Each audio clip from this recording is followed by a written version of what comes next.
start questions. Yes. Rob's, we're trying to work out whether Rob's genuine or not, that's all. Okay, good. But let's start with that to begin with. Why are you questioning? In what sense do you mean am I genuine? Well, I don't want that to be the essence of the conversation, but basically, you've been in the park long enough, you've heard the arguments long enough, yet you haven't changed position. So I'd question that, that's all. Okay. In the sense that I'm dishonest or I'm unconvinced? I think you're honest with the people, not honest with yourself, maybe. Okay. So maybe underlying something I really should believe, and I'm rejecting it for some reason. Yeah. Okay. Yeah. That as soon as you become religious, you have to start adhering to laws and rules and regulations, start believing stuff that you can't prove, and all of that. Well, that's all part of it. Yeah, of course it is. I think I've said it to you before. If there was a good argument or evidence, I would change my mind. Even if from my point of view I went, do you know what? Some of the moral implications I believe it is very unpleasant. Well, we can challenge the moral implications. I would still believe it. Because we're going to talk about morality. We can do, sure. All right. So basically, first thing the position I'm trying to hold is this: that somebody can hold a belief without evidence, and accept it to be true. Well, people do that all the time. Yeah. So, for example, my position to believe in the existence of a creator isn't unreasonable. But you believe you've got evidence, correct? Whatever evidence is. I didn't say that, did I? Say again? I didn't say that, did I? I said belief without evidence. Okay, but that would be unreasonable, wouldn't it? No. So why not? Because, well... Think about it. Now, think about this. I'll give you an easy example. I believe in unicorns. No evidence. Is that reasonable? Why do you... No. If you believe in unicorns without evidence, I would ask, why do you believe in unicorns? And I say to you, because it makes me feel good. Why does belief in unicorns... I like the thought about unicorns. It sounds like a wonderful... Have you ever seen a unicorn? Only on paper. So how do you know they exist? Or why do you believe they exist? Because it makes me feel good. No, but why... Right. So no, here's what's happened now, you see, is your reason for believing is irrational and illogical. Okay. Just because you like the sound of them doesn't mean they exist. No, but I've seen them in drawings. Yeah, but just because you've seen them on drawings doesn't mean they exist. Sure, correct, yeah. So your reasons for believing are illogical. No, they're not illogical. They might be unreasonable to you, not illogical. What? Because that means... So you think anything drawn on paper must exist? Or can exist? This person, not me personally. No, we're using your example. Yeah. So I'm saying to you, if your reason for believing unicorns exist is because you've seen pictures of unicorns, I would ask you how you correlate a picture of a unicorn with the true existence of a unicorn. We got a bit off track, but that's fine. No, because here's the point, you see. Anyone can hold any belief they like. Correct. People can believe Jesus died for their sins. Correct. People can believe the Bible's the Word of God. Yeah. And they can't prove it, but they can give me reasons for it. And I can challenge those reasons for it. Sure. And if I can show those reasons for it to be unreasonable or illogical, or irrational, if I can show that, that means if they continue to hold that belief, they're now delusional. Because I can't collapse the belief because I can't prove it. I can't prove Jesus didn't die for their sins. Yeah? But what I can do is challenge the reasons they hold for that belief.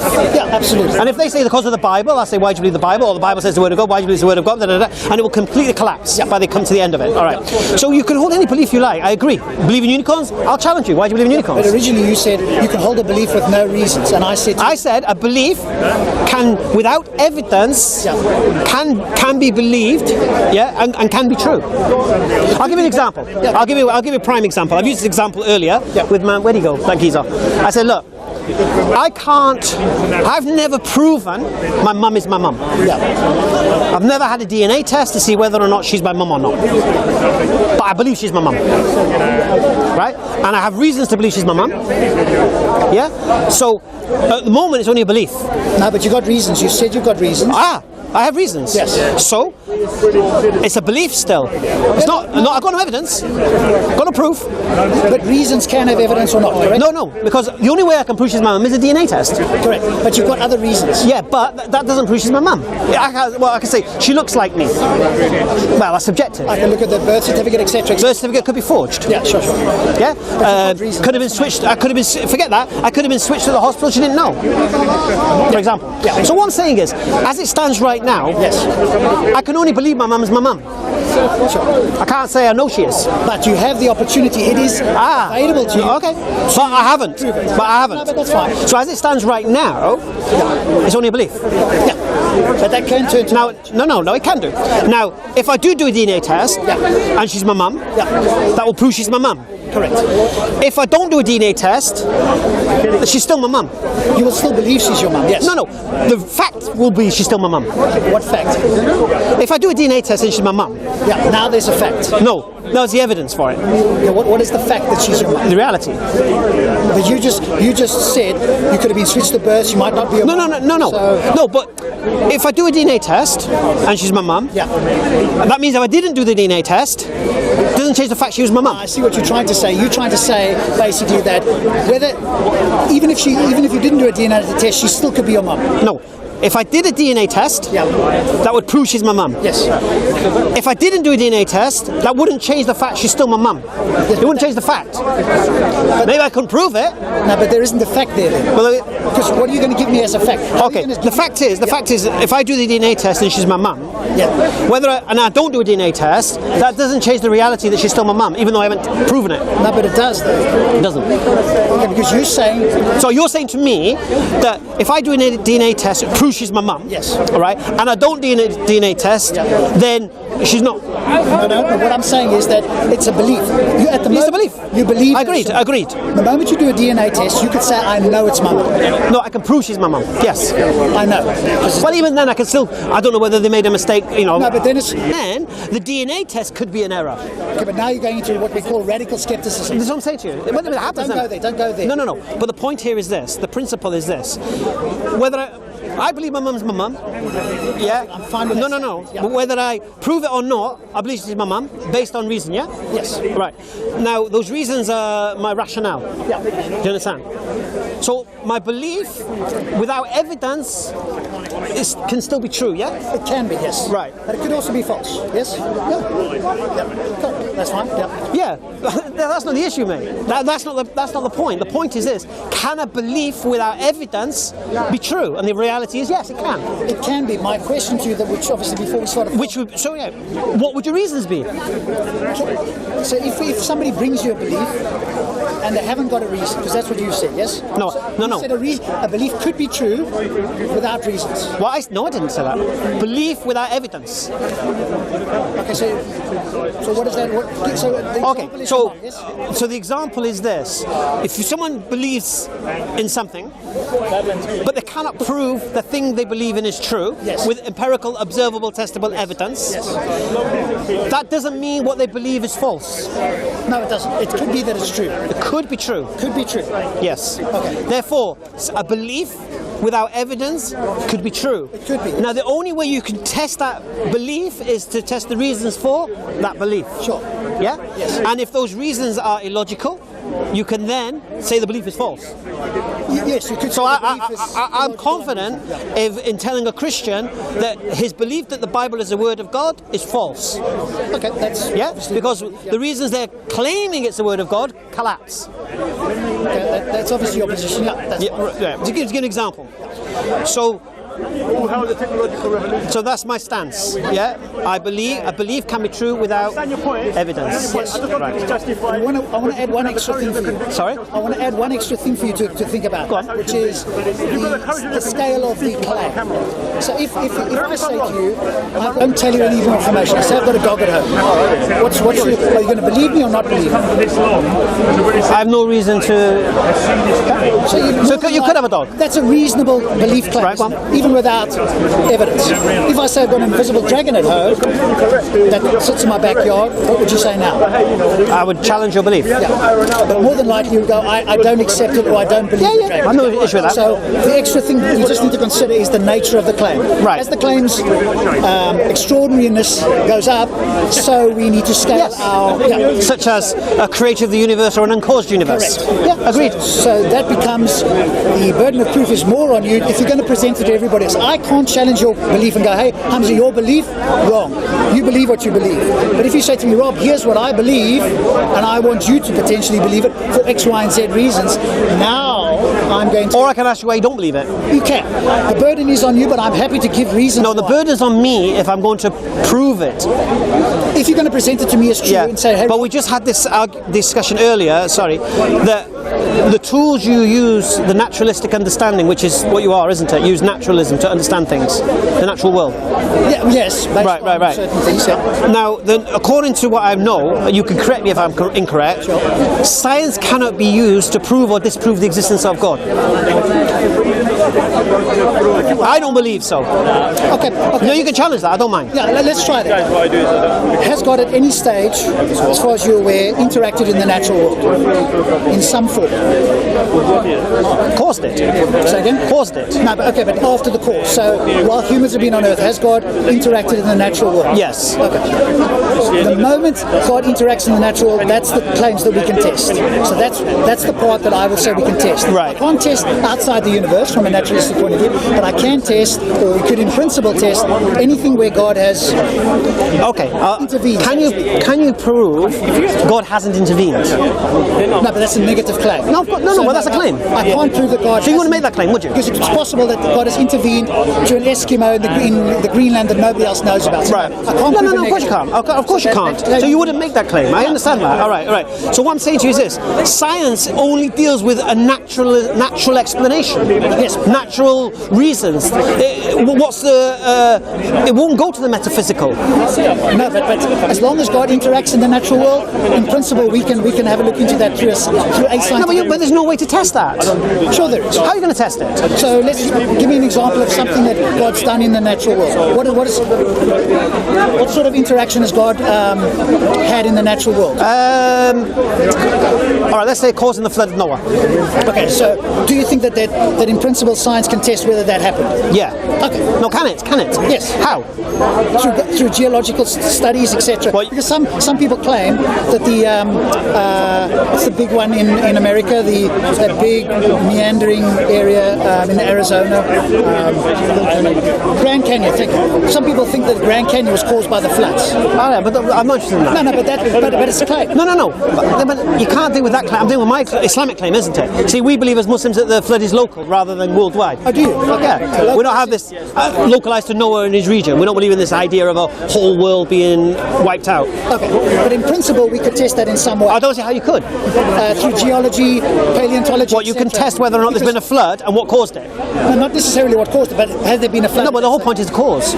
But you might not always get to a cause. No, but this is the whole point. This is the whole principle. The cause of the event.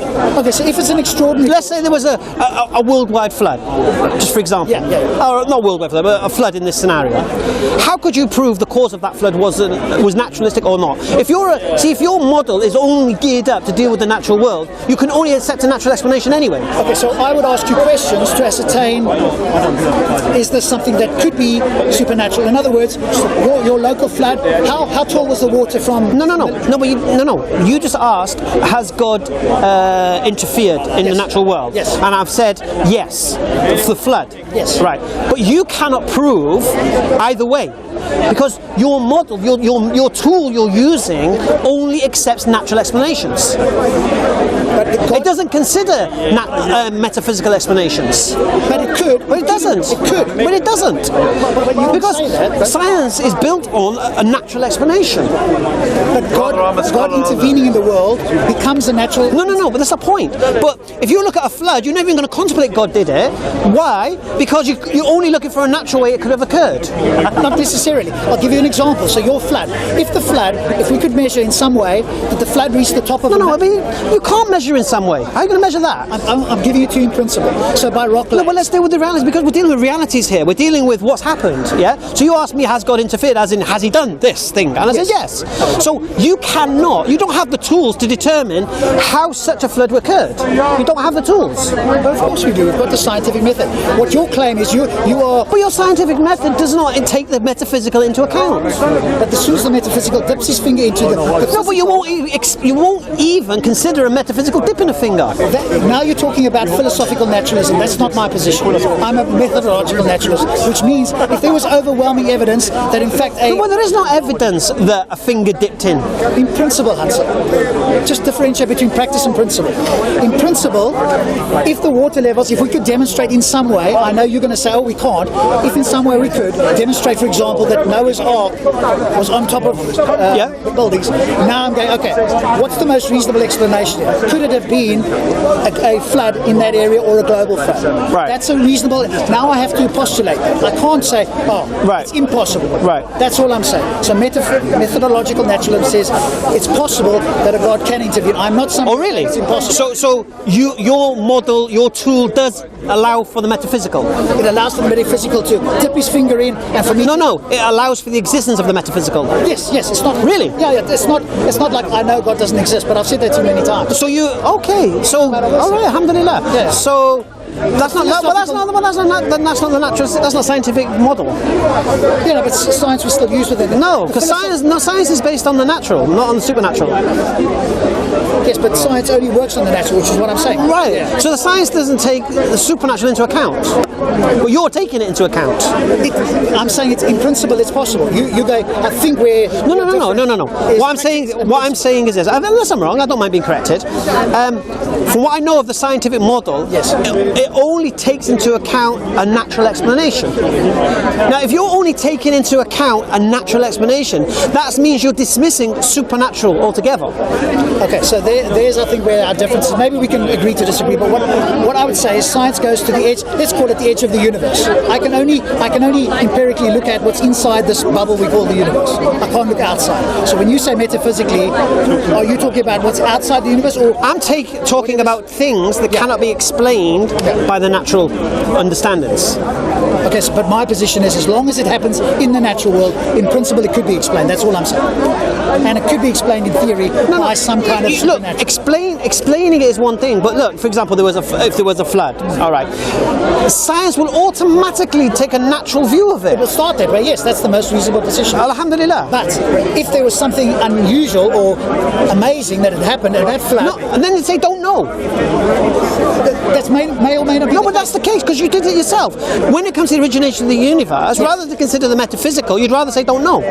But I've got other explanations. But if we both... Of the origination of the universe. But I've got explanations. No, you got naturalistic explanations. Yeah, sure. Yeah. But you won't take into account a metaphysical creator. Not at this stage. No. Why not? Because we've got other explanations, and...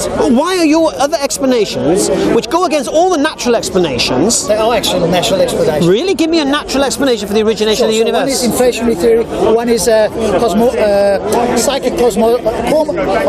psychic cosmology. And what's conformal? Was it? Conformal psychic cosmology. What's that? Okay, so that means that model shows that the universe is eternal in the past and eternal in the future. What's that based on? So that's based on... What evidence do you have for that? Okay, so the guy that came up with this has got some... Is it a belief? Yes, he's got a belief. So it's just a belief? No, he's got some... No, can he prove his belief? Empirically? Yeah. No, not yet. Right, so it's just a belief, right? So now we can test the reasons for his belief. Correct. Go on. We can do the same with any of the other hypotheses. Right. My position is this. If the smartest people in the world, let's call them cosmologists in that field, don't know yet, how can anybody else claim... The reason they say don't know, because they only deal with what the natural can explain. At this stage, that's correct. Right. So the smartest people in the world you're referring to won't take the idea of a creator into account. Not at this stage, no, correct. No, that's what I'm saying to you. So, it will never. No, we can't say it will never. That's a position. You've got to be careful with that one. Can't say never. No. But we're living in the now, isn't it? Sure. So what you believe now is based on the now, isn't it? Sure. So right now, the position you're holding is ignoring the metaphysical for a don't know, isn't it? When you say ignoring, no, I wouldn't say that. See, I'll see how I am. See, I don't know of anything. I was having a conversation with the old man, and I had to switch it a little bit because he goes, nothing begins to exist. So I've had to conform this. All right. Nothing changes form, without cause, yes? Within our universe, yes. From what we know. Yes, correct. Based on what we know. Yes.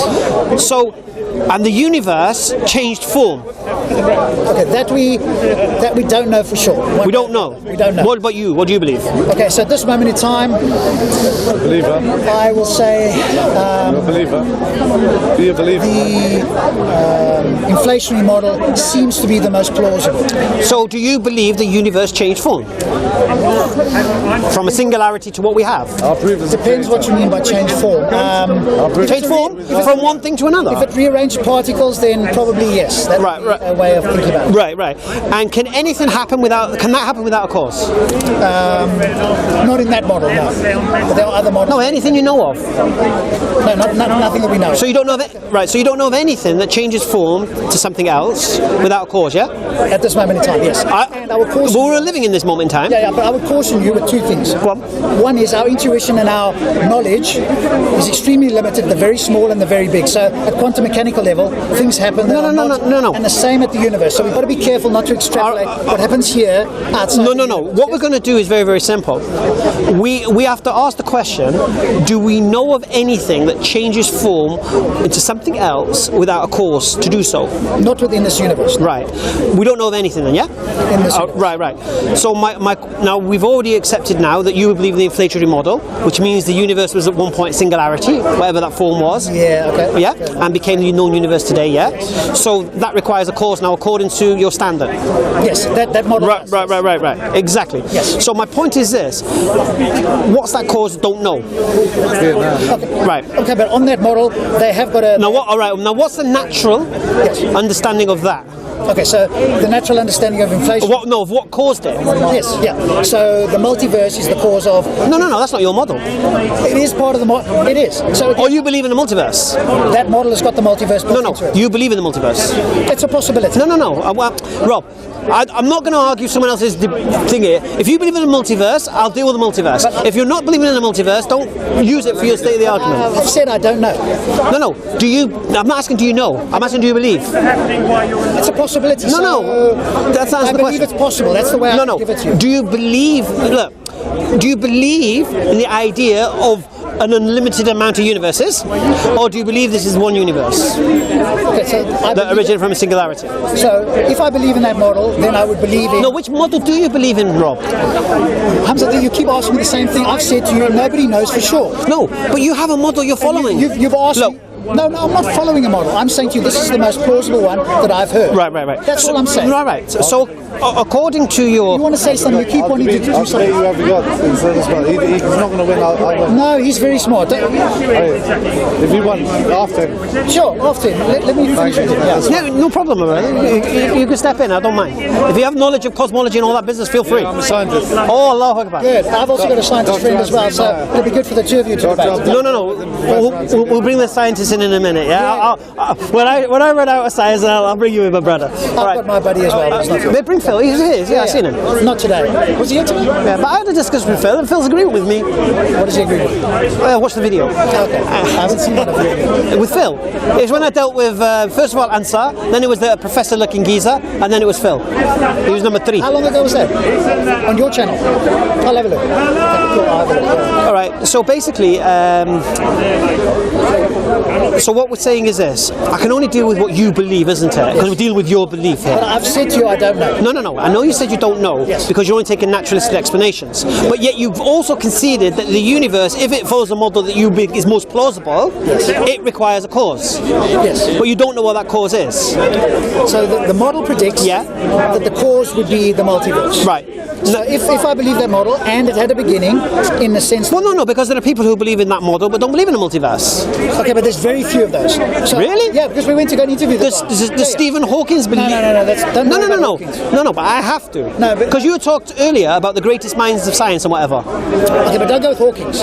Why? The reason is because Hawking and Penrose, they talked about a singularity. We went to go and interview Sir Roger Penrose, and he talks about conformal psychic cosmology.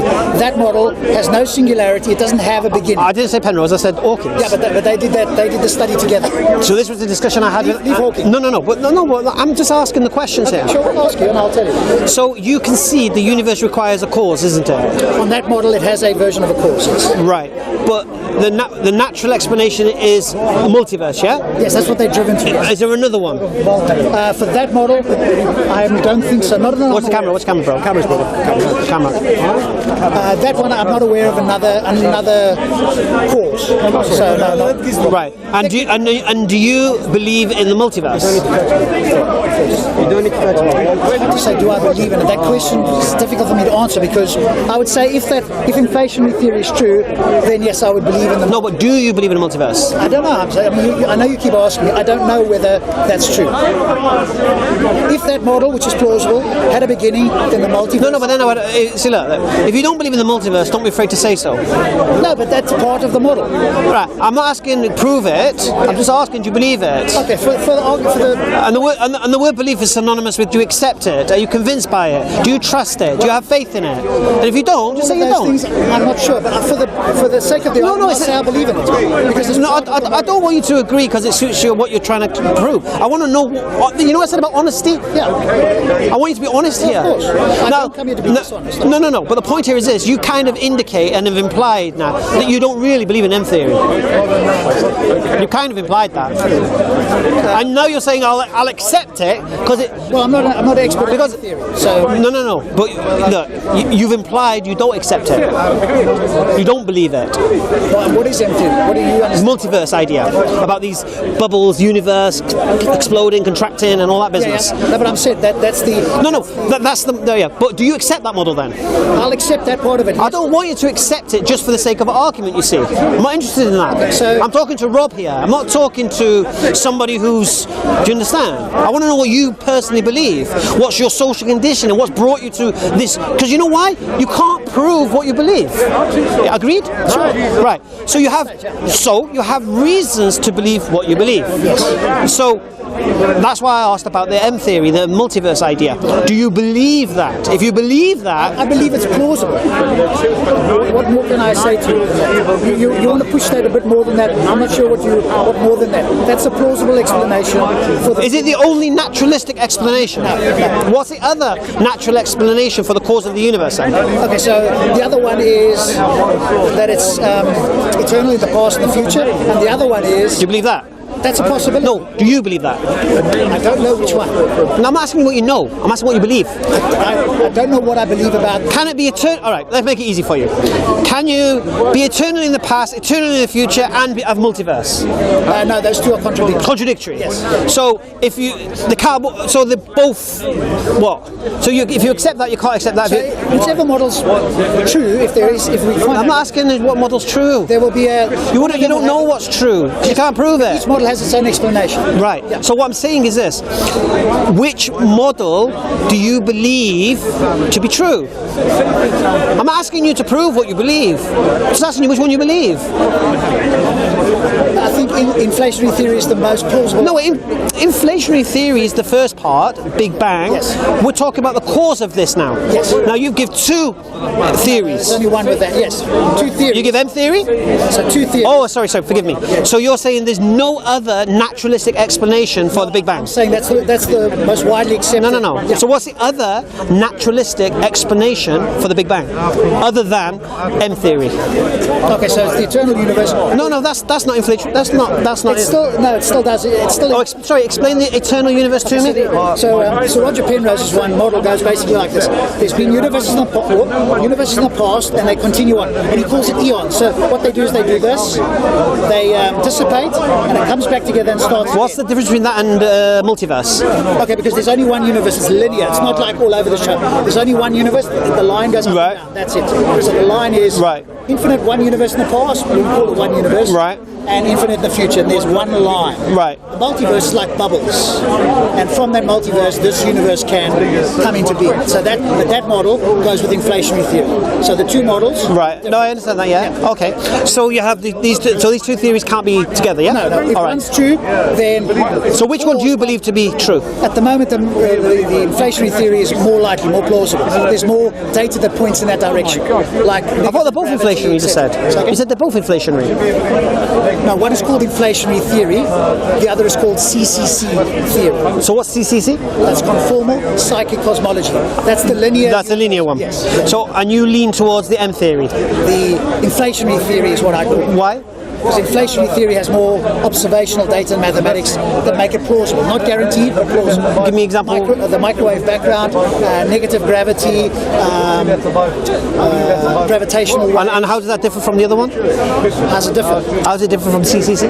Okay, because the very early, getting technical, I'm not an expert. No, because look, you're pinning your beliefs to this. There's a reason for it. Yeah. There's reasons why you lean towards one than the other. Yeah. So for you to do that, you need to obviously kind of understand what they're saying and why you think one is more plausible than the other. I won't be able to give you the deep mathematics. I need Phil to do that. But the observations that point to that direction explain how the universe came around so far seem to be the best. That's the reason. So they're any more natural explanations? And then there's God's model, which allows the universe to create itself in a time loop. We interviewed him on Friday, Tuesday. What? So the universe caused itself? Yeah.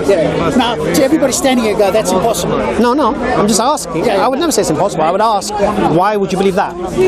It's another model. Is there anything that causes itself that you know of? Not in our universe, but outside our universe, that's a model that. So there's right. Yeah. So there's an uncaused cause. In a sense, yes, yeah. And it's like in a circle. He showed this diagram with at the beginning part, there's like this little circle, and then the universe is branched off from that. Right. So there's uncaused cause. There'll be a video out. So let's just clarify something here then. So all of these models are just beliefs without evidence, yeah? There's some evidence that points towards them, but nothing conclusive. No. Alhamdulillah. Yeah. Now, I use I'm not afraid to look at something outside of the natural explanation, yeah? Because I don't know of anything that can come into existence or change form without a cause. So if I look at the universe and it looks like it came into existence, it's not always existed, then it requires a cause which you accept, but the difference is the cause of that, yeah? Now, I believe the cause needs to be uncaused. Yes.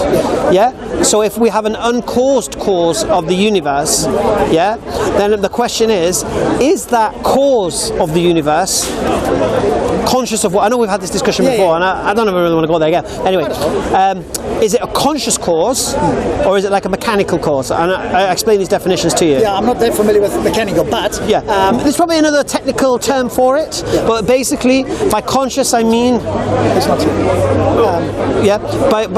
by conscious I mean it decides when to effect its course, cause its effect, should I say? So there is another explanation, and Carlo is walking around, has studied this, and he feels very strongly that there is another option, almost like a god, except it has no will, it's not an agent. No. Okay. Yeah. Okay. Yeah. So here's what I'm saying to you is, so the question is now, do you believe this uncaused cause is conscious or mechanical? I.e., did it cause its effect when it chose to cause its effect? Are you talking about your version of the cause, yours. Oh, my one. No, it didn't choose. No. There's no will in There's there. no conscious. No, there's not conscious. Right. No will. No. So basically, its effect is equal to it. No. It generates universes randomly. If we speak to Carlo, he will explain it to you. It generates. No, but can generate. No, you can't say it can. You say you believe it can. Yeah. Believe it can generate. You believe that. Yeah. You don't believe that though. But that's a model. Again, remember these are all models. No, but I'm interested in your model. Yeah. So inflationary theory. Yeah.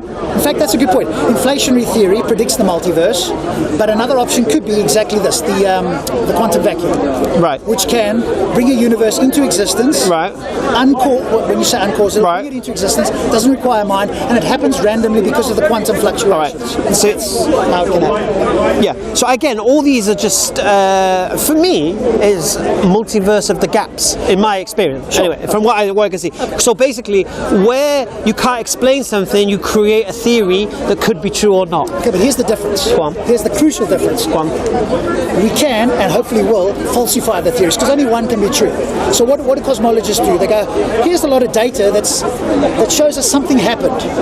Now, what's possible? And they put together mathematical, and they try and match it with observational data, and they go, okay, so here's but again, you fell into the trap, because whoever does that is only going to look at the natural explanations. But that's the place to start, isn't it? Do you think that we should start? Is it reasonable to start with a supernatural explanation? No. I would look at the natural explanations, and then I would look at something. Is there something outside of our scope that could be the cause? Okay, but why would you do that? Why? Yeah. Because there's nothing really conclusive with regards what you're saying. And the second point I would go to then is this is just the cause of the universe. I'm talking about how the universe became what it is. I'm talking about species. I'm talking about all of these things. The design within everything. Yeah. So you Parent design. Yeah. See. Well, you would say design. I'd say parent design. Yeah. Well, if you can explain to me how evolution that you believe, I've always wanted to ask this question. I'm going to ask it. Yeah, I'll do my best to answer. Okay, the leafcutter ant. Okay, I've heard of it. Right. Do you understand how the leafcutter ant works? No, not specifically. All right. Because don't forget, it's based on what evolution? Survival of the fittest. Yeah. So. Sure. Ants require altruism to exist. Okay, I'll take your word for it. I don't know that. Well, ants need to work together to exist as a colony. Yes. Yeah. They can't exist singular. Yeah. So, what is the mechanism that tell ants to come together as a colony, right? And I'll explain the leafcutter ant, and if you can explain this through evolutionary understanding, all right. The leafcutter ant, it cuts leaves. You've seen them, isn't it? On the thing. He's carrying the leaf in their mandibles, yes. yeah? All right. Now, they can't eat those leaves, right? They can't eat those leaves. So why are they cutting these leaves? They can't eat them. They take them to their nest, and at the front of their nest there's what's called a dormant ant within the same species of ants, right? And it basically blocks the entrance to the hole with its head. So when they come with the leaf, it will move out the way, and the worker ants will come out and they'll take the leaves. Now remember, they can't eat these leaves, so what are they doing?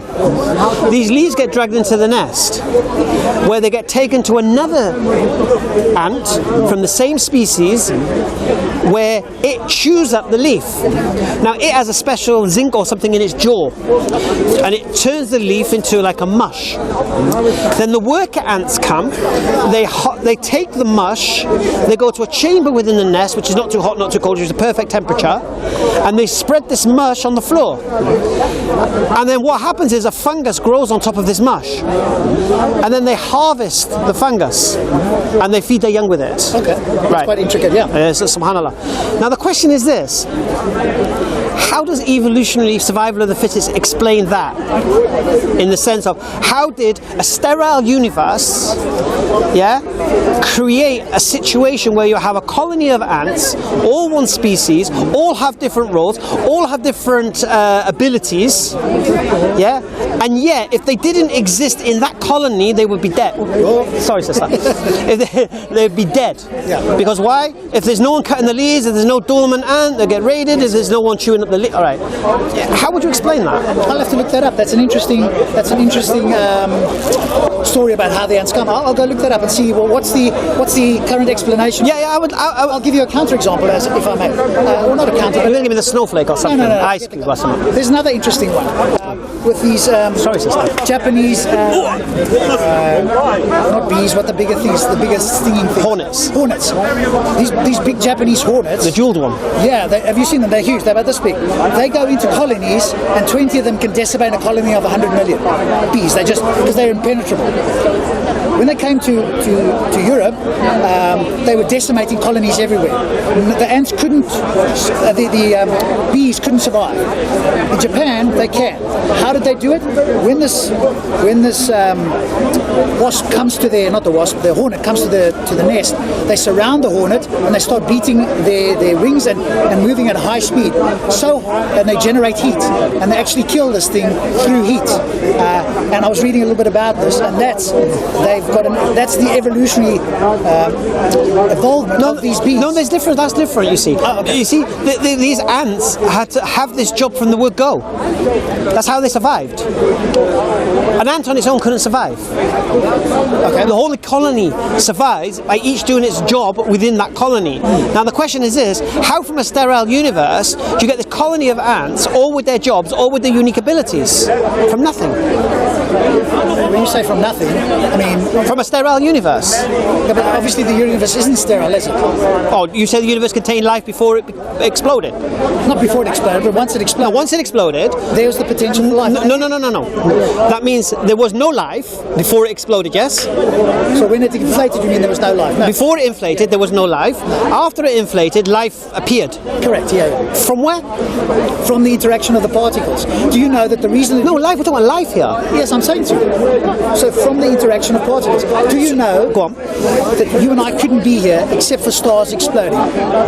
If the universe expanded and there were no stars, we wouldn't be here. Did you know? I don't know that, but the point is... So, right. what I'm saying is that the universe has the potential, and obviously has, in our case, given rise to what we call life. There might be other forms of life out there we don't know about. They've even picked up potential life on one of the moons around Saturn. This Cassini spacecraft picked it up. Okay. The reason they do this, there could be life on Mars, because they sense water. Correct. Yeah? Yes. And then water, then life can form in water. Correct. Oh, not even water. This isn't water. No, but they use water. All right. Now we know in Islam that we're told in the Quran how everything is created from water. So we know that anyway. But the point here is this. How? You mean the actual mechanism? Yeah. Not sure. We don't know. I don't know that Right. we as humans... See, I personally cannot see, this is my own belief, Sure. how a universe from a singularity that can explode the way you claim, inflate the way you say it, then all of a sudden life starts appearing and everything seems to know what it's doing, organized. I don't get that. I mean, I'll give you another example of a species surviving. Yeah? Have you heard of I think it's a jeweled hornet? Have you heard of That's this? the same one that I was talking about. No. What this one does, it hunts cockroaches.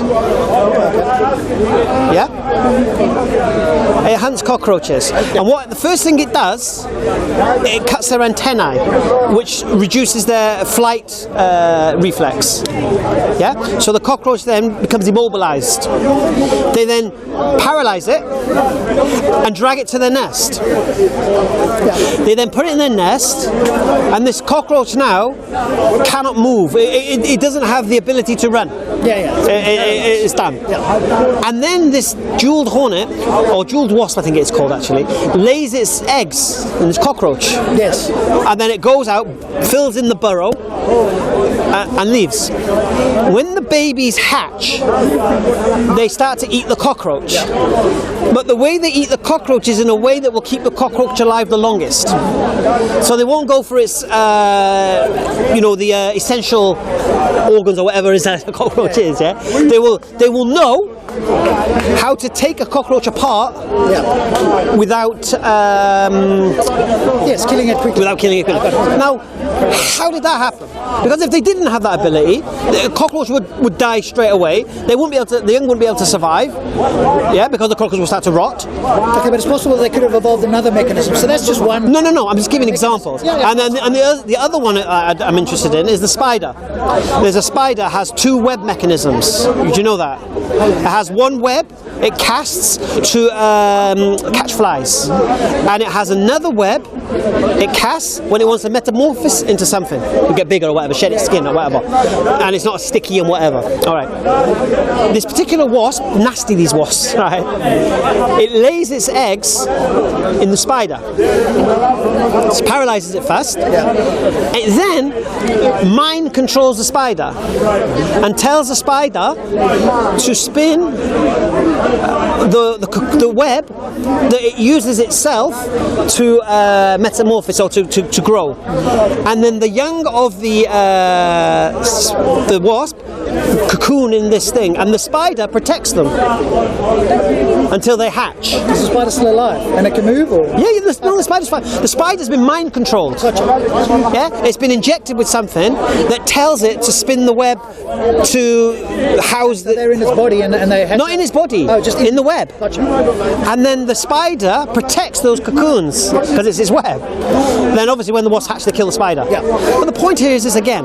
I personally cannot understand how this could happen accidentally, which you believe. believe? No, well, not accidentally. Well, it is accidentally. No. Was it meant to happen this way? No, but remember, evolution is not about accidental.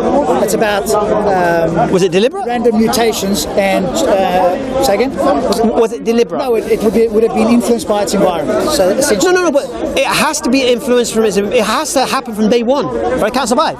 what do you mean from day one? Because that's how it survive. That's how it does it. Yeah, but things evolve over millions of years, don't they? It's not like it happened like overnight. It's a long process. But your But I'm just saying. I'm just trying to understand. These are my reasons for the idea that this cause of the universe is bigger than just some random accidental event. I believe the universe is deliberate. Yes, I know. But that's the big claim. That's the claim really to look at. And this is not a personal thing. It's just called an argument from ignorance. When you said I can't think of anything, that means, well, I've exhausted what I understand. Does that mean that the explanation is still out there? No. Yes, What it means is I believe the most plausible explanation. Okay, but you're basing. And I'm taking in the naturalistic. Yeah, but you're basing it on a very small knowledge of. I'm basically, first of all, I've based it on I don't believe anything that changes its form can do so without a cause. I'm basing it on that. Okay, but that's within the universe. From what we know. Yes. So, therefore, I'm not going to do no special pleading and say there must be something outside the universe we don't know that can do that. But you do say that. No, I don't. Well, it's God.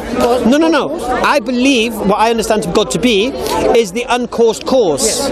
And I believe that the uncaused cause requires consciousness. Can I say? Oh, sorry. Them examples that you both gave. The atheist is going to bash me now. Come in closer because otherwise I can't hear you and I can't hear you. Come closer. Can I just say, them couple of examples you both give about these ants and these wasps and things, aren't they amazing? And to go on your point, if I was able to give you an explanation, like a computer program that showed you of like very simple things, following very simple laws to achieve a very complex outcome, would then you start believing in evolution? What do you mean? Do you believe evolution is proven? No, I'd say...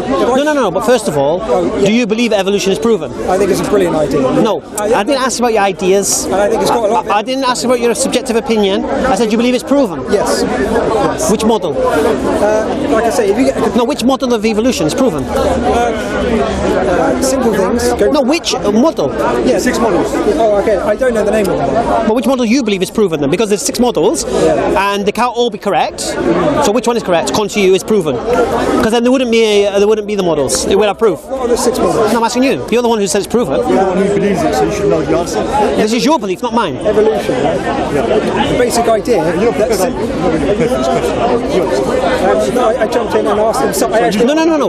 What I'm saying to you is this: you jumped in on something with basic knowledge, and no disrespect. I don't want to just pummel you like smacking a puppy, but you cannot come in and say something's proven when I show you the 6 models of it, and you don't know which version you believe is proven. See, proven means there shouldn't be 6 models. There should be 1 model. Agreed or no? It depends what you mean, because remember, evolution is a big... If something's proven, what does that mean? Okay, but what is proven? What's proven? Exactly. Let's be clear on what we're talking about. You have empirical, observable, testable evidence that it can be no other than what we're saying it is. Let's be clear on something. When we use the word evolution, that's like cosmology. We equate the word evolution with cosmology as an analogy that encompasses a lot of stuff. Evolutionary biologists are Do you believe? about things within. Do you believe it's proven? The modern theory of evolution, Proven. as far as I can see, it is Give me one example of it. transitional forms. No, give me evidence. Genetics. I want evidence. What do you? I want evidence of something, that empirical, observable, and testable that can change its form. Okay, so if I provide one or show you one, would that satisfy you?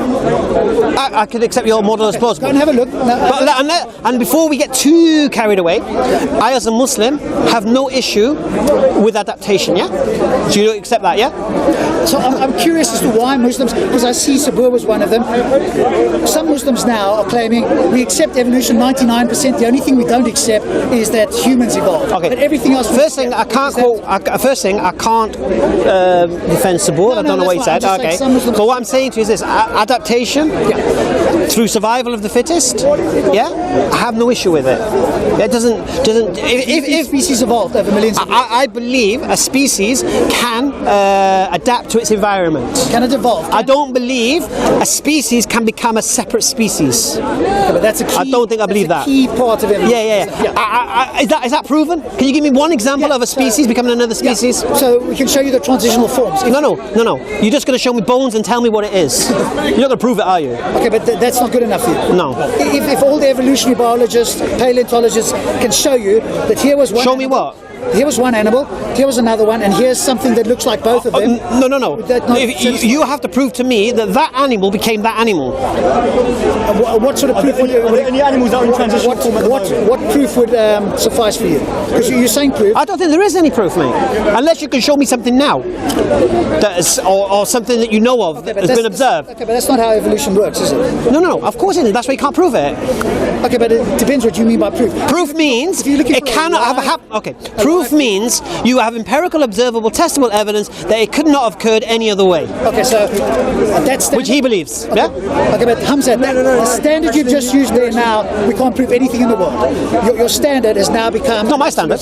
Yeah. Not my standard. Science doesn't work like that. Really? No. Give me an example of proof according to scientific model then. Okay, so proof of a scientific theory would be something like evolution. Another scientific theory would No. be What is proof according to science? A large amount of evidence pointing in the direction. Is it not observable, testable evidence? Yes, but you add an extra criteria. What did I add? You said it has to be proven as it has to be absolutely true. No. Then what did I mention absolutely true? You said that early on. No, proven. So what is proven? If something's proven, Yeah. does that mean that it cannot be anything else? Okay, so No. What does proven mean to you then? Sorry, don't I disrespect. think what I'm trying to say is you're trying to make this like 100%. No. I'm asking you. What does proven mean? I believe proven. It means it cannot be anything else. According to the evidence, do you mean it's impossible for it to be anything else? it means I have evidence Yeah. that this is how it happens. Yes. Could that change or Obviously. So can Okay. but then your proven then is transitory, isn't it? So you can't really have any proof. Because if I'm not wrong, correct me, science doesn't have the facility to claim proof. No, but like, it can do this. not absolute proof? No, it doesn't. Yeah, but let's say you're in a courtroom. So if it's not absolute proof, then you cannot say this is how it happened. Yes, you can. If You could say this is how I believed it happened, or this is how it could have happened, or this is the only naturalistic explanation of how it may have occurred, but you cannot say this is how it occurred. So when I say this is how it occurred, But you cannot say that why? because then you have to prove it. Okay, so It's a claim. Okay, so if we provided you with genetics, DNA, What does genetics fossils, that animals have a lineage that they go Well, from what does one that animal to prove? another. What does that prove? That shows that we had an. You give me an example. I mean, explain away speciation, for example. How does speciation happen in the African savannah? What do you mean? Okay, for a species to evolve, I'm not an expert on evolution, so I don't want to get too deep. I'm just reading it. He seems to be, because you believe it's proven, isn't it? All right, so we did say that. Can I just set up the framework that... One second. So in the African savannah, you have lions, you have cheetahs, you have leopards, yeah? You have panthers? I think panthers. Black panthers and all Yeah, right. Now, for speciation means, for this evolution to occur, the species has to be separated and isolated from its original species, and then adapt or change in such a way that it cannot breed with its original species. Do you understand that or not? Yes, but that happens Yeah. for a long period. It has to happen. It has to be isolated. Yeah. I'm not sure if it has to be isolated. Well, if it's not isolated, what's going to stop it mating with its? Well, some of them could move away, and obviously. No. It has to be isolated. Speciation requires isolation. I'm not sure No. that's- Oh, okay. Explain to me then. How do, let's say we have a great cat in Africa. Yeah. All right.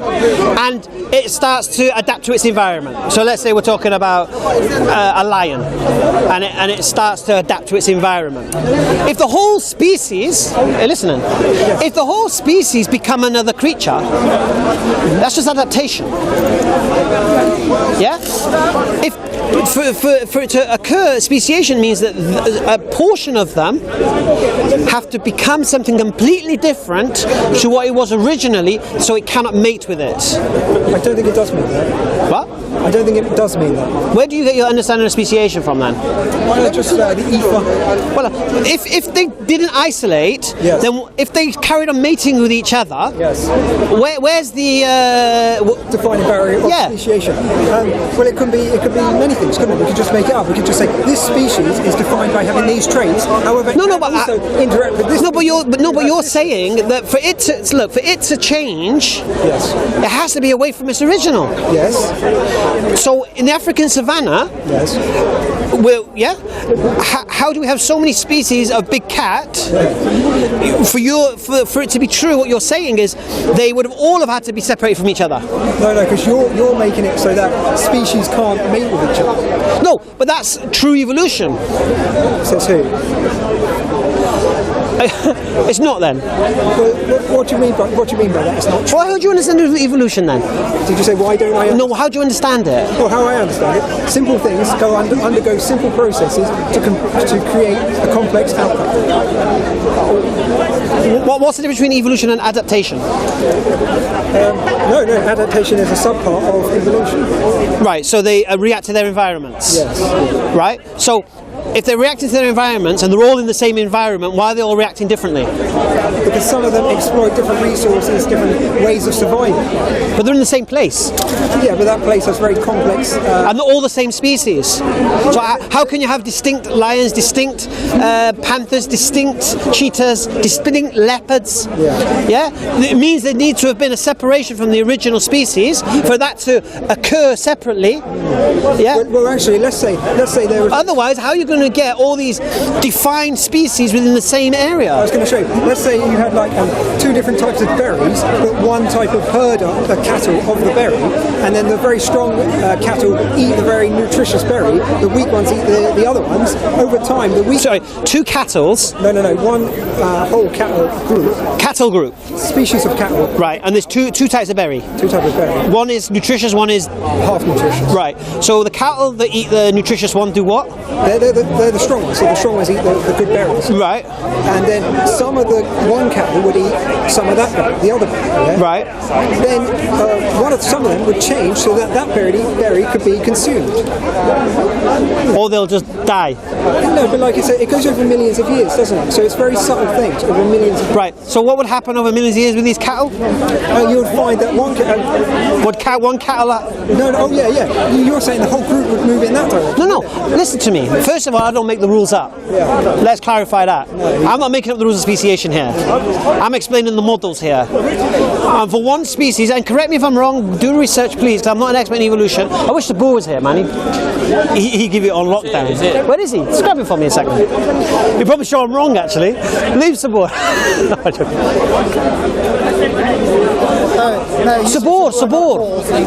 Sabor. What do you know about speciation? What do you know about speciation and evolution? Evolution? Yeah, we're talking about evolution. We're talking about speciation, and I'm saying. I know the meaning of the word, but I'm not a scientist. I know. That's why I needed sabur. If I was talking to a Christian about the Bible, Paul's a man. It's your accent, brother. Sabur. Okay, so let's go. Let's move on. Anyway, yeah, let's move on. All right, don't worry. Your whole point was don't see any evidence for evolution. No. And if I provide you with a No. transitional fossil, I say to you again, I don't believe you have proof for evolution. Yeah? If you bring me fossil remains and say this was this and now this is this, I would ask you, how can you prove that? okay, but you also said that you have no problem with Adaptation. the majority of I have no problem with adaptation. I have no problem with Darwin's finches, for example. Or what happened in, I found it very interesting on the Shetland Isles. Because I just visited my mum recently. And did you know the Shetland Isles used to be part of Antarctica? Oh, okay. Covered in ice. Right. And then when it came to, and you know the distance between Shetland, this is some information there. The difference between Shetland Isles and the Arctic, the North Pole, is the same as Alaska and some other place.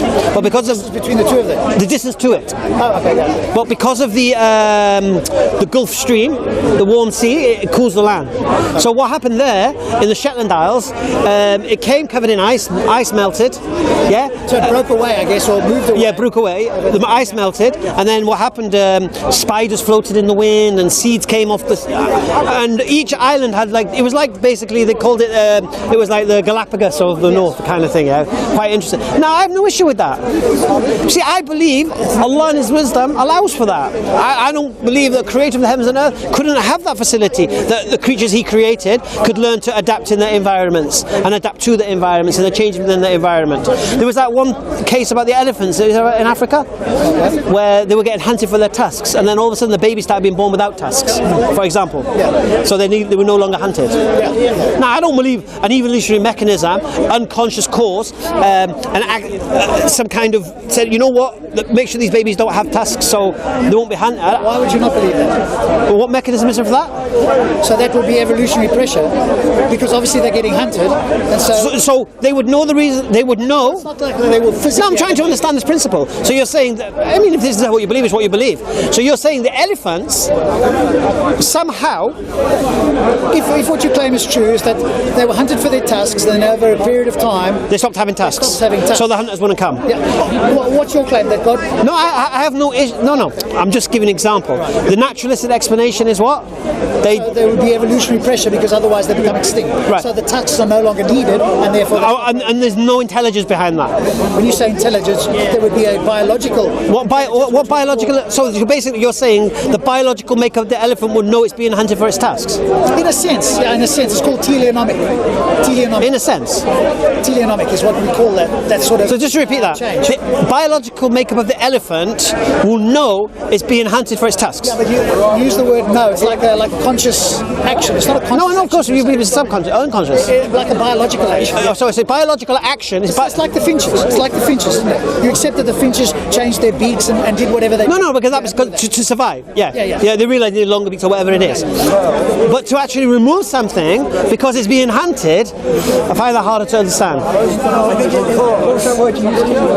Teleonomic. Does that mean, let's say, 10 elephants were born, one of them happened to have no tusks, so therefore. And that one survived and the others didn't. So it's more likely to give birth to elephants that don't have tusks. Yeah, exactly. Or their tusks are shorter and they get shorter over time. And that same elephant. But then we can also ask, why do elephants have tusks? Can they survive without tusks? So that's why the framework. Wouldn't the elephants with tusks survive longer than the ones without tusks? Well, not if they're being hunted, clearly. By the sounds of it. No, we're talking about in their environment. But then under the framework, you say stuff like evolutionary pressures and the gathering of resources are the things that dictate tusk length and trunk length and all these things. The thing is, Hamza, the bigger point about all of this is that there are some smart Muslims, and I think Sabur is one of them, that believes in evolution. About 99% is what I thought I heard him on a video say. And the only thing that virtually every theist will say is that humans weren't created. So everything else, they're happy with speciation, changing over millions of years. They accept all of that. What they don't accept is obviously humans evolving from a common ancestor. That part they go, no. God had to at some point in that process. But see, here's the thing. All right, and this goes deeper than into our beliefs, isn't it? Because if we believe in an uncaused cause, and I believe that cause is conscious, I don't believe it's accidental. I don't think this universe is accidental. No, I know that. Yeah, all right. So because and that's not unreasonable for you to hold that belief. In your view, do you think it's unreasonable for me to hold that belief? Yeah. Why? Because there's no good reason. So we've got naturalistic explanations. No. Your natural explanation. You say naturalistic explanation, which doesn't conform to anything we know of. Give me an example. You talk. Well, I'll go back to the beginning, innit? I believe the universe had an uncaused cause. Okay, so, because I know you've spoken about it before, and when you talk about it, what you need to be on the same playing field is some kind of scientific hypothesis for a God. If you can do that, now you're on the same playing field. Now, no. At the moment, I'll say it again to you. Cosmologists do not deal with the metaphysical. They don't even take it into account. Do you think it's possible that you could come up with a hypothesis that could point towards a God? Okay. Can I say it again? Going from the beginning. No, just that question. All right, I'll say it again to you. We've agreed I can't prove there's a God, yeah? That's a separate question. All right. So I bring up a hypothesis that there's an uncaused cause. Yes. That's false. Because now people will pay attention to it. If there was some mechanism that you could go, X, Y, and Z happened, here's some calculation, and this. No. Okay, but so you think it's more reasonable yes. to believe in something else that's unproven? There's a difference between unproven and evidence pointing in that direction. I think that's the key point. Do you think? No. For me, the evidence pointing in that direction is I don't know of anything something that changes its form without a cause. Yeah, but that's a philosophical. No, that's just my. No. That's me looking at the world I know, looking at everything that exists, looking at the things that come into existence, knowing that it requires something behind it to cause its effect. That's what I believe. I wish you could come on some cosmological interviews and have a little bit more. You probably still go away going, oh, the biggest thing I hear is people go, oh, they haven't proven it, therefore I don't want to even entertain it. This is what you're missing, you see. Your mind No. Here's the thing, you see.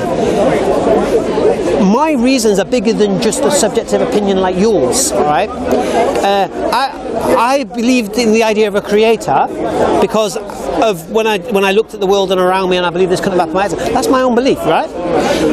Then, when I delved further into it, I asked the question: has this creator linked to us, communicated with us, guided us, whatever? Yeah. Then I look to the people who made the claim that it has. Then I look at their claim. Then I see whether I believe their claim to be true or not. And if I believe their claim to be true or not, I go with that. You understand?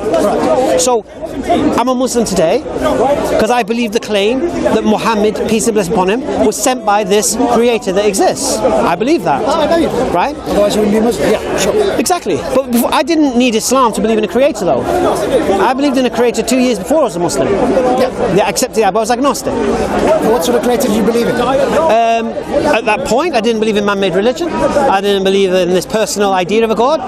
You think there was just an intelligence that sparked the universe? I believed in the idea of an uncaused, intelligent creator. The idea that I don't believe this universe could have happened without one. Okay, but it didn't have any, at that stage, it didn't have any interaction. At that point, at that stage, I had no connection to that creator. I had no trust in man-made religion or organised religion, which control the masses, opium of the people. I would concede there was a creator, but I wouldn't go as far as dictates of perceptions of that creator. I would go to the idea of an uncaused cause that was conscious and deliberately caused the universe for whatever reason, I don't know. And then when everyone makes their claims, and I would test their claims, and you understand. So that was my position. That's actually harder to disprove, other than we still need the evidence that he exists. But that's. I'm not claiming it's proven. No, I know. But that view, I do need the toilet. I'm more sympathetic almost to that view because there's less. The more information you give, the more we can. No. So that view is that's the point though, because that's my standard. That was my standard. Yeah. Religion is for weak people. Need control. Need a crutch in their life. Opium of the people. Yeah, to control the masses. That was my understanding. Yeah. Until a Jehovah's Witness knocked on my door and gave me a beautiful book, Mankind's Search for God. Yeah. And I read that, and it abused every religion of the world. Sorry, to what? It basically explained every religion of the world, and then showed how they weren't true, or why they believed they weren't true, except Islam. So when it came to Islam, there didn't seem to be a refutation to it. And I think I read something by David Icke at one point about religions. And again, he didn't seem to refute Islam. He may do now, maybe got hold of some Islamophobic stuff, I don't know. But at that point in my life, he didn't seem to. So I was confused as to, not confused, intrigued as to why Islam seems to stand the test of the scrutiny. So that's when I looked at it, and then started to become interested in it. But still, I knew non-practicing Muslims, so I used to say to them, "Are you praying?" And they said no. I said, "Wait." Here's a question for you, because some of the viewers might be interested. I do need to use the toilet though, but go on. The question is, on one of your videos, you said the main reason you turned to Islam was because of fear of hell. And at the same time, here with Sarah, you said no, you believe for like more intellectual reasons. So No. There was a question about you being inconsistent. No. There was no. We would clarify that, clear that up. Yeah. Basically, I said my belief in the idea of a creator and Islam as being the truth was not an emotional thing. It wasn't an emotional reaction. It was an intellectual investigation. Was it prior or after you accepted because of the fear of going to hell? No. I didn't even look at the fear of going to hell. I didn't even bother with that. Okay. So you only that's it was only no. It was only when I became convinced of the creator I became convinced the Quran was the word of that creator, and Muhammad was the messenger of that creator, and I accepted the warning being given to me. Okay, so you feel like you did an intellectual investigation. Yes, 100%. And then you were extra convinced by the fear of hell. I was motivated. Okay.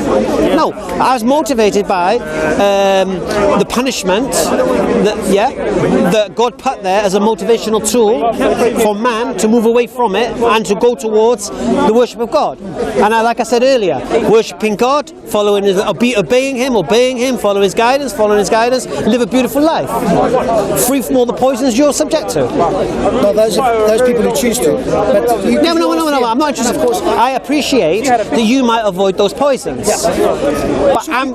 But following your worldview, you could also be a victim of them. I could, but do you think people should have that choice, or should they be banned from having that choice?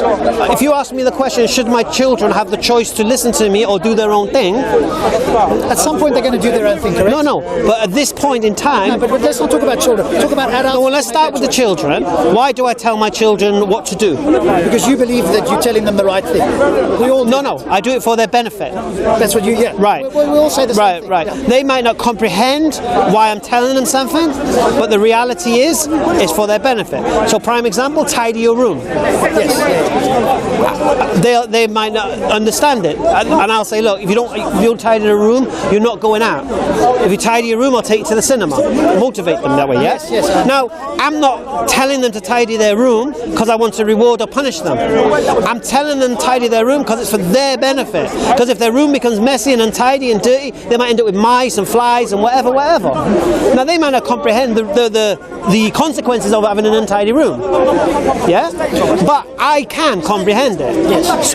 So they need my guidance because they don't know. Right? Yeah. They can't comprehend. So my next question comes, who guides me?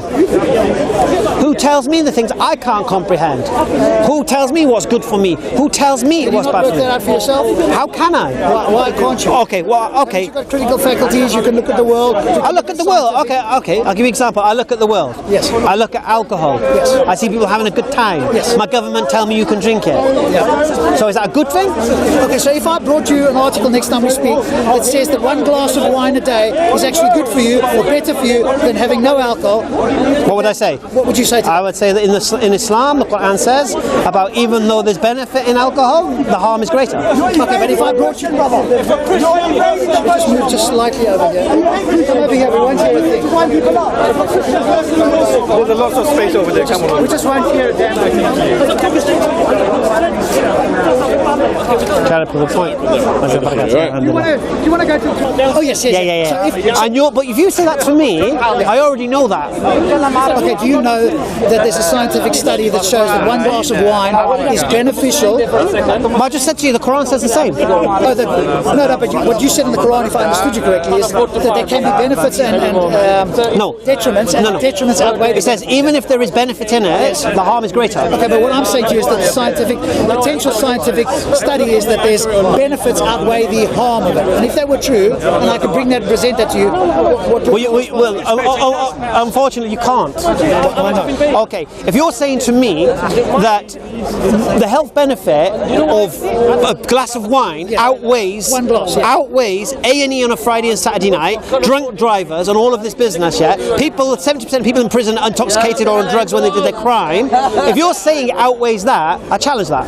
Okay, but remember what I said? I said 1 glass of wine a night. No, 1 glass of wine a night. So you're not going to have any... 1 glass. No. Let's just say None of the detriments you've talked about are applicable with 1 glass of wine. No, for me they're not. For anybody. No. Find somebody who... The point here is this: if you can get people to stick to 1 glass of wine a night, as you say, and you can guarantee that, you may have a point, but you can't. No, okay, but that's a different thing. No. Because if you go to alcoholics, they did it. It's not enough. Go to an alcoholic and ask them when you started drinking, how much did you drink? And I guarantee it wasn't more than 1 glass a night. Probably less. Okay, but that's not the point. No, but the point is this: it's poison, and it can cause damage on a massive scale within any society. The whole scientific claim is it's not poison if taken in moderation. No, but the point here is this: society will not be told what to do. Why? Because for example, what's your moral anchor? What do you mean by that? All right, what do you use as a standard to determine what is right and what is wrong? No. What is your standard? So the well-being of conscious creatures. So the well-being of... No. What is your standard? What do you go to? What do you look at? So methodological naturalism and the scientific method. Right. So what is your standard? No. I'm asking you, what is your moral anchor?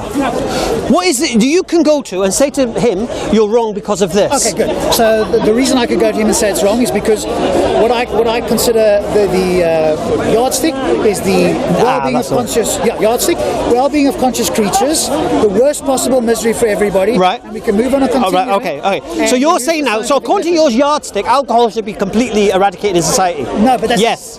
But I've just said to you that the scientific, if the study is true, that one glass of wine will actually be more healthy for you than having no glass of wine. Just one glass. Forget about if... So you're saying having one glass of wine is healthier than not drinking one?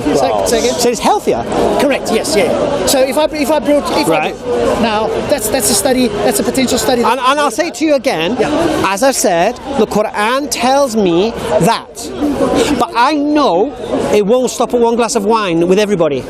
Okay, but there's a difference. And once you allow it in society, you will have drunk drivers, and you will have A&E on a Friday and Saturday night collapsing the NHS, without a doubt. Okay, but you're putting together two different things. No. What we're doing is this. You're trying to give me the practical answer. No, you're giving me the benefits of alcohol. He's talking about the whole. You're talking about. Yeah, you're giving me the benefit of alcohol, and I'm telling you no. All right. So let's do your study. You tell me the benefit of alcohol, and I'll tell you the destruction alcohol causes, and then we'll see if society is better with or without it. Okay, remember what the question was there? One glass of wine. Yeah. a night. Yeah.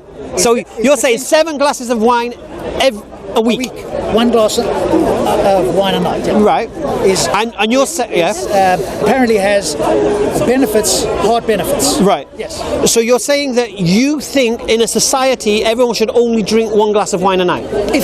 No, that's what you're saying. Healthy, yes. That's your moral standard. If they were true, I would have to. So according to you, anyone who drinks more than 1 glass of wine is wrong. That would be more. That would start to go on the detrimental side. Right. Because it's based on studies. So that's right. And do you believe alcohol is addictive or not? For some people, yes, sure. You know, so even it's addictive. Everybody, no. Right. I used to drink. I stopped drinking entirely, and I knew when I had a couple of glasses of wine or beer, and I go, what feelings to go? But I know there's people who aren't. But that's not the question. Have you ever had a bereavement? Yeah. And you never drink to... See, look. No. Really? No. Because I didn't really like the taste. See, here's the thing you see, Rob, and this is what you've got to understand. You've got to stop being so selfish, all right? You need a standard that can benefit and support everyone. Okay, I think it's... So some people have addictive personalities and can't stop at 1 glass, and you allow them 1 glass, you don't know where it's going to go. Now the problem with you might be strong in what you do. Yeah, you might have strong willpower. People are weaker than you, and if you give people the signal it's okay to drink alcohol, yeah, they have a bereavement, their wife divorces them, yeah, they seek solace in the alcohol because alcohol is an escapism. Yeah, it does make you forget what's going on around you. So if you have a really crappy life, you know that alcohol can make you forget. Yeah, and then you start taking that alcohol in large quantities to avoid the hardship or whatever you're facing, and then what happens is that starts not to do the job. So you need to drink a little bit more. And a little bit more because you're not getting the buzz anymore. You're not getting the escapism anymore. Okay, so you're talking to a man who worked in Falaraki and Zakynthos, Greek islands. Yeah, I've seen the devastation alcohol causes. Yeah, I've worked in a pub as a teetotal on Christmas Eve, watching the place descending. Alcohol is poison within society. Yeah, go to any A&E on a Friday and Saturday night and tell me what alcohol is doing to a society. Okay, so.